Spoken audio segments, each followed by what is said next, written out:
నమస్తే, welcome to Suman TV. రాష్ట్ర వ్యాప్తంగా సంచలనం సృష్టించిన ఏఈ నూకరాజు ఫ్యామిలీ ఆత్మహత్య కేసులో అనేక కోణాలు వెలుగులోకి వస్తున్నాయి. ఏదైతే కారకుడైన సాదిక్ దాదాపు 5 రోజుల్లో 4 రాష్ట్రాలు చుట్టేశాడు. చివరి నిమిషంలో కేరళ నుంచి సముద్రం మార్గంలో విదేశాలకు పారిపోయే టైంలో పోలీసులకైతే చిక్కాడనే చెప్పుకోవాలి. 2 రోజుల క్రితం ఢిల్లీలో సాదిక్ ఏపీ పోలీసులకు చిక్కాడు. అక్కడి నుంచి నిన్న రాత్ర కాకినాడలోని సర్వవరం పోలీస్ స్టేషన్ కి అయితే తీసుకురావడం జరిగింది. ప్రస్తుతం కాకినాడ వ్యాప్తంగా కూడా నిరసనలు అయితే మిన్నంటుతున్నాయి. ఇటువంటి వాడిని ఉపేక్షించవద్దని బహిరంగంగా ఉరితీయాలంటూ హిందూ సంఘాలు కూడా డిమాండ్ చేస్తున్నాయి. హిందూ సంఘాలే కాదు, ముస్లిం సంఘాలు కూడా నిరసన వ్యక్తం చేస్తున్నాయి. ఇలాంటి ఒకళ్ళిద్దరి వల్ల తమ మతానికి తమ కులానికి కూడా చెడు ఆపాదిస్తున్నారంటూ కూడా వాళ్ళు ఆవేదన వ్యక్తం చేస్తున్నారు. ఏదైతే నిన్న రాత్రి కాకినాడలోని సర్వవరం పోలీస్ స్టేషన్ కి సాదిక్ ని తీసుకొచ్చారో ఈ రోజు కలెక్టరేట్ వద్ద మాత్రం హిందూ సంఘాలు తీవ్రమైన ఉద్రిక్త వాతావరణాన్ని సృష్టించడంతో ప్రస్తుతం అయితే గనక సాదిక్ ని సర్పవరం పోలీస్ స్టేషన్ నుంచి కొండేపాలెంలో ఉన్న పిహెచ్సికి వైద్య పరీక్షల నిమిత్తం తీసుకువెళ్ళడం జరిగింది. అక్కడి నుంచి తిరిగి మళ్ళీ సర్పవరం పోలీస్ స్టేషన్ కి తీసుకువచ్చారు. ఆ తర్వాత ఈ రోజు మధ్యాహ్నం లోపు కోర్టులో హాజరుపరిచే అవకాశం అయితే ఉన్నట్లుగా కూడా తెలుస్తోంది. అయితే ఇందులో ప్రధాన ఆధారమైన నూకరాజు రాసిన నోట్ తో పాటు ఏదైతే నూకరాజు ఇంటి పార్కింగ్ లో ఉన్న సౌజన్య 2 వీలర్ డిక్కీలో ఉన్న 5 పేజీల నోట్ అయితే ప్రస్తుతం సుమన్ టీవీ చేతికి చిక్కిందనే చెప్పుకోవాలి. ఇందులో అనేక కోణాలైతే వెలుగులోకి వస్తున్నాయి. సాదిక్ తన్ని ఏ విధంగా హింసించాడు, ఏ విధంగా ట్రాప్ చేశాడు, వాళ్లను ఆత్మహత్య చేసుకునేంత వరకు ఏ విధంగా నడిపించాడు అనేది పిన్ టు పిన్ ఇందులో రాసిందని చెప్పుకోవాలి. నిజంగా ఈ లెటర్ చదివితే ఎవరికైనా కన్నీళ్లు ఆగక మానవనే చెప్పుకోవాలి. ముఖ్యంగా ఇందులో సాదిక్ ఎలా పరిచయం అయ్యాడు ఏంటి అనేది మొదట్లో అయితే ప్రస్తావించింది. మెయిన్ గా ఎవరైతే సౌజన్య కొడుకు రియో ఉన్నాడో తనకి కోచింగ్ ఇస్తూ ఆ పిల్లవాడితో దగ్గర అవ్వడం జరిగిందంటూ కూడా రాసుకొచ్చింది. అయితే రియోతో తన భర్తకి అంటే తండ్రి కొడుకుల మధ్య ఎక్కువగా అటాచ్మెంట్ లేకపోవడం, భార్యాభర్తల మధ్య కూడా అటాచ్మెంట్ లేకపోవడంతో ఆ బాబు సాదిక్ కి దగ్గర అయ్యాడని ఇంట్లో విషయాలు ఒక్కొక్కటిగా సాదిక్ కి చెప్పడంతో వాటిని ఆసరాగా తీసుకుని సౌజన్యతో పరిచయం పెంచుకొని ఫ్రెండ్షిప్ కి దారి తీసిందని, తర్వాత వాళ్ళిద్దరూ చనువుగా ఉన్న ఏవైతే వీడియోస్ ఫొటోస్ ఉంటాయో అవి చూపించి తనని ఏ విధంగా హింసించాడనేది ఇందులో క్లియర్ కట్ గా రాసుకొచ్చింది. అలాగే తన భర్తపై కూడా తన భర్త మృతికి సంబంధించి కూడా ఇందులో క్లియర్ గా మెన్షన్ చేసింది. తన భర్తని కూడా తరచూ కొట్టి వేధించేవాడని, అంటే వీళ్ళిద్దరి మధ్య ఉన్న సన్నిహిత్యం ఏదైతే ఉందో దాన్ని చూపించి అమ్మాయిని హింసించడంతో సంవత్సరం పాటు భరించి ఆ తరువాత ఇక భరించలేక తన భర్తకు చెప్పేశానని, చెప్పిన తరువాత కూడా తన భర్తని శారీరకంగా హింసించాడని, ఇష్టం వచ్చినట్లు కొట్టడంతో తన భర్త కూడా భయపడి ఏమీ చేయలేకపోయాడంటూ కూడా ఇందులో రాసుకొచ్చింది. అయితే సాదిక్ ఈ విషయం తెలిసిన తర్వాత వేధింపులు మరింత వేగవంతం అయ్యాయని కూడా చెబుతూ ఉంది.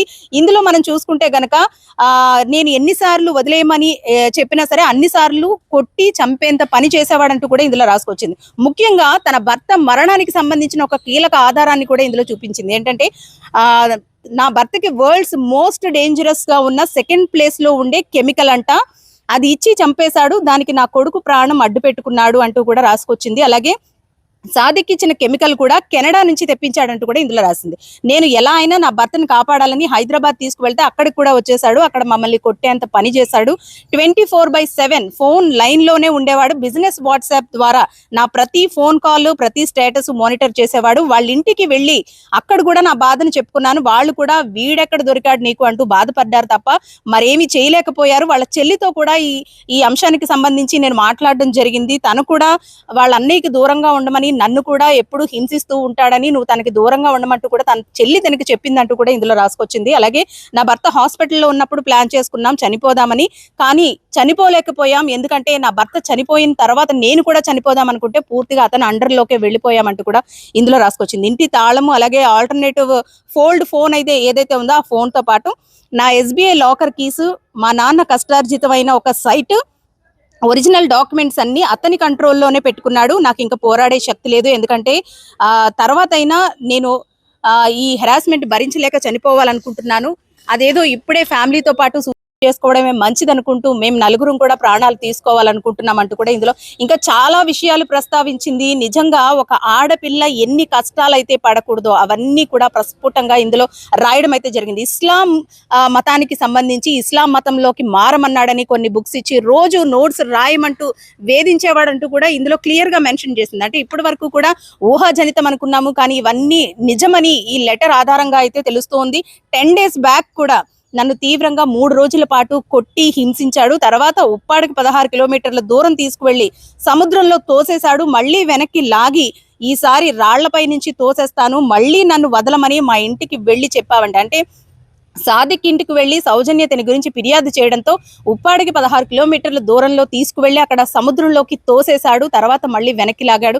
ఈసారి నుంచి రాళ్లపై నుంచి తోసేస్తాను అంటూ కూడా బెదిరించాడు అని చెప్పేసి ఇందులో క్లియర్ గా రాయడం అయితే జరిగింది. ఏదైతే నా భర్తతో పాటు నేను వెళ్ళిపోవాలనుకున్నాను, కానీ చాలా మంది పాపం మాకు అప్పిచ్చిన వాళ్ళు ఉన్నారు, వాళ్ళందరికీ తీర్చిన తర్వాత నేను చనిపోదాం అనుకున్నాను. వాడి ఇంట్లో వాళ్ళు కూడా వీడు నా భర్తని చంపాడు అంటే పెద్దగా రియాక్ట్ అవ్వలేదు అంటూ కూడా చెప్పుకొచ్చింది. సాదిక్ ఇంటికి వెళ్ళి నా భర్తని నీ కొడుకు చంపాడు అని చెప్పినా వాళ్ళెవ్వరూ కూడా పెద్దగా రియాక్ట్ అవ్వలేదని ఇందులో క్లియర్ గా రాయడం అయితే జరిగింది. నా కొడుకును మాయ చేసినట్టు కొన్నాళ్ళు డ్రామా చేస్తా అనడం నేను స్వయంగా విన్నానంటూ కూడా, అంటే తను ఎవరితోనో ఫోన్ లో మాట్లాడుతున్నప్పుడు వీళ్ళందరినీ ట్రాప్ చేశాను, వీళ్ళ ఆస్తి కోసమే ట్రాప్ చేశానంటూ కూడా తన ఫ్రెండ్ తో మాట్లాడినప్పుడు అవన్నీ కూడా తను విని ఒక నిర్ణయానికి అయితే వచ్చింది. ఇక ఈ ఆస్తి మీదే కన్నేశాడు, ఇస్లాం మతంలోకి మారమంటున్నాడు, ఈ టార్చర్ ని నేను భరించలేను, ఏది ఏమైనా సరే. ఇందులో ఒక పాయింట్ అయితే క్లియర్ గా రాసింది, ఇస్లాం మతం గురించి నా చేత బుక్స్ రాయించాలని చూసినా నేను ఎప్పుడూ కృష్ణుడిని వదులుకోలేదు, ఆ కృష్ణుడి నామస్మరణ ఎప్పుడూ వదలలేదంటూ కూడా క్లియర్ గా రాసింది. ఇందులో తాను ఇన్నాళ్ళు ఏ విధమైన మానసిక వేదన అలాగే శారీరక వేదన అనుభవించిందో క్లియర్ గా మెన్షన్ చేసింది. ఒక చిన్న క్షణికావేశంలో చిన్న వీక్ పాయింట్ లో తనతో దగ్గరైన ఒక చిన్న ఫోటోను ఒక చిన్న వీడియోను చూపించి ఇన్నేళ్లుగా తనని ఏ విధంగా శారీరకంగా మానసికంగా హింసిస్తున్నాడు అనేది క్లియర్ గా మనకి ఈ లెటర్ చూస్తేనే అర్థమవుతుంది. ఇది లవ్ జిహాదీ అనాలా, డబ్బు కోసమే చేశాడనాలా, ఏది ఏమైనప్పటికీ కూడా ఒక క్రూరుడు, ఒక క్రూరాత్ముడు, ఒక రాక్షసుడు చేసిన పనికి 4 నిండు ప్రాణాలు గాలిలో కలిసిపోయాయి. మరి ఈ ప్రాణాలకు నిజంగా ఎవరు చెప్తారు దీనికి జవాబు? ఒక 10 ఏళ్ల పిల్లాడు మాత్రమే సాక్ష్యంగా మిగిలాడు. రేపు ఆ పిల్లాడికి ఫ్యామిలీ అనేది లేకుండా చేశాడు. ఒక 10 ఏళ్ల కుర్రాడిని అనాథగా మిగిల్చేశాడు. ఇలాంటి నీచుణ్ణి ఉపేక్షించేది లేదు, వీడిని బహిరంగంగా ఉరి తీయాలంటూ కూడా ఫ్యామిలీ తరపున తను ఈ లెటర్ లో రాసింది. ఈ లెటర్ కలెక్టర్ కి, ఎస్పీకి కూడా అలాగే ఉప ముఖ్యమంత్రి పవన్ కళ్యాణ్ కూడా చేరే విధంగా చెయ్యండి అంటూ కూడా ఇందులో మెన్షన్ చేయడం జరిగింది. ముఖ్యంగా చివరిగా దేవుణ్ణి స్మరిస్తూ ఒక శ్లోకాన్ని కూడా రాసింది. ఎంత మానసిక వేదన, ఎంత మానసిక సంక్షోభాన్ని అనుభవిస్తేనే గాని ఇటువంటి పదాలు, ఇటువంటి రాతలు ఒక పేపర్ మీద రాసే అవకాశం ఉండదు. మరి అంత క్షోభ అనుభవించి కూడా తన కొడుకు కోసం బ్రతకాలనుకుంది. చివరిగా కొడుకును కూడా తన ప్రాణాలు తానే తీసేసి తన కొడుకు ప్రాణాలు తీసేంత స్థాయికి వెళ్ళిందంటే ఎంత మనోవేదన అనుభవించింది అనేది తెలుస్తూ ఉంది. అయితే మొత్తానికి ఏదైతే సాదిక్ ఉన్నాడో, సాదిక్ నైతే గనక ఏపీ పోలీసులు నిజంగా చాకచక్యంగా వ్యవహరించి పట్టుకున్నారనే చెప్పుకోవాలి. తను సాదిక్ ఇక్కడి నుంచి వెళ్ళి కోనార్క్ ఎక్స్ప్రెస్ ఎక్కాడు సామర్లకోట రైల్వే స్టేషన్ లో. ఎటువంటి ఫోన్ గానీ, ఆధార్లు, ఏది డెబిట్ కార్డ్స్ గానీ ఇటువంటి టెక్నికల్ గా దొరికిపోయేవి ఏవి కూడా తను ఉపయోగించలేదనే చెప్పాలి. ఏదైతే ట్రైన్ లో ఎక్కాడో ఆ ట్రైన్ లో పక్కనున్న వ్యక్తికి తన ఫోన్ పోయిందని ఒకసారి ఫోన్ చేసుకుంటామని ఆ ఫోన్ తీసుకొని తన లాయర్ కి, తన చెల్లెలకి ఫోన్ చేశాడు. ఆ ఒక్క చిన్న క్లూతోనే సాదిక్ దొరికిపోయాడని చెప్పుకోవాలి. లాయర్ కి వచ్చిన ఫోన్ ని ట్రాప్ చేసిన పోలీసులు ఆ ఫోన్ నెంబర్ కి కాల్ చేయడం జరిగింది. పలానా వ్యక్తి నా ఫోన్ తీసుకుని మాట్లాడాడని, పలానా చోట దిగాడని చెప్పడంతో వాళ్ళు హుటాహుటిన ఆ ప్రాంతానికి వెళ్లారు. అక్కడ ఎవరైతే సాదిక్ ఫోన్ లో ఉన్న కాంటాక్ట్స్ ఆధారంగా ఆ ప్రాంతంలో ఎవరున్నారు అనేది చూసి వాళ్ళని విచారణ చేయడం జరిగింది. అక్కడి నుంచి ఢిల్లీ వెళ్తానని చెప్పాడు. ఢిల్లీలో ఫ్రెండ్ నెంబర్ ని తీసుకున్నాడు నా దగ్గర అంటూ కూడా ఆ ఫ్రెండ్ చెప్పడంతో ఆ నెంబర్ ని ట్రాక్ చేసి అక్కడి నుంచి ఎక్కడున్నాడు అనేది తెలుసుకుని అక్కడికి వెళ్ళి ఆ ఫ్రెండ్ ద్వారా ఆధారాలు సేకరించి వాడిని పట్టుకోవడం జరిగింది. నిజంగా ఒక్కరోజు ఆలస్యమై ఉంటే గనక కేరళ వెళ్ళి కేరళ నుంచి సముద్ర మార్గంలో విదేశాలకు పారిపోయేందుకు ప్లాన్ చేసుకున్నాడు అంటూ కూడా పోలీసులు చెబుతున్నారు. ఏది ఏమైనప్పటికీ కూడా ఇలాంటి కిరాతకుడిని సహించేది లేదు, ఉపేక్షించేది లేదు. ఉరి తీయాలి అంటే కూడా అటు ప్రజా సంఘాలు కానివ్వండి, ఇటు నూకరాజు ఫ్యామిలీ సభ్యులు కానివ్వండి, లేదంటే జగదీష్ రెడ్డి ఫ్యామిలీ సభ్యులు కానివ్వండి డిమాండ్ చేస్తున్న పరిస్థితి ఉంది. ఇటువంటి ఘటనలో కఠినమైన శిక్షలు వేయకపోతే గనక ఇలాంటి ఘటనలు తిరిగి పునరావృతమయ్యే అవకాశం ఉంటుంది.